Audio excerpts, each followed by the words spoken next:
schedule natin. So, I'm back. Pinapromise natin every This week. is the part 2. I'm so happy Kendra Ito gave me siguro, this. nilalagay natin sa look ahead natin. No? Nilalagay tayo ng schedule dito, target for this week. So, Then this is another week. our quizlet. Yun, sino nagsumbong. And sabi namin Okay. is kay Bill daw nakadirekta ng email. Hindi rin ako hindi By the rin way, ako it's purple. sabi lang sa akin.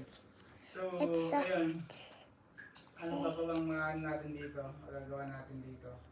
Ito ba mga target schedule dito natin is every week is ano? Then talaga or for the sake lang na ano, may So, let's add. naiintindihan ko naman na may mamulog talaga dyan. Hindi talaga kakayanin. Pero siguro yung item na kung hindi talaga wala sa plan pa, huwag natin isama dito sa lupay. O kung ano naman, kung na-promise natin dito, kung na-move, dapat i-inform natin yung US na ito, magkaroon kami ng info na i-move namin next week or another 2 days, 3 days, 4 days. Okay.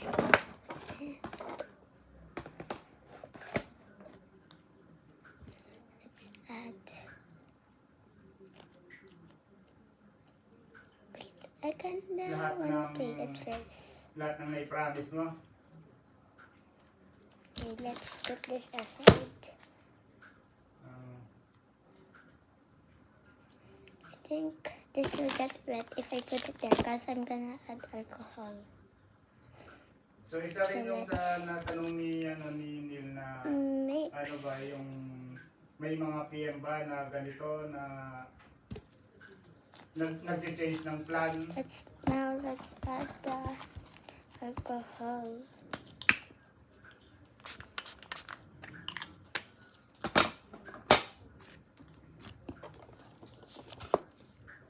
Hindi, pero yung ano nga, kung sabay-sabay Spider yung nilagay ba natin dito na schedule is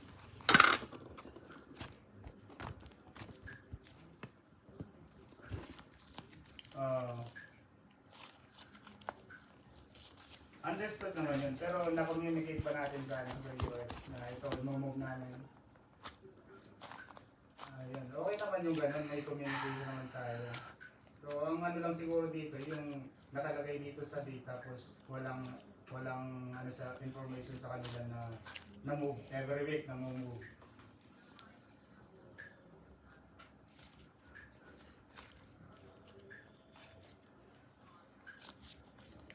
Bye. Bye guys. See you in part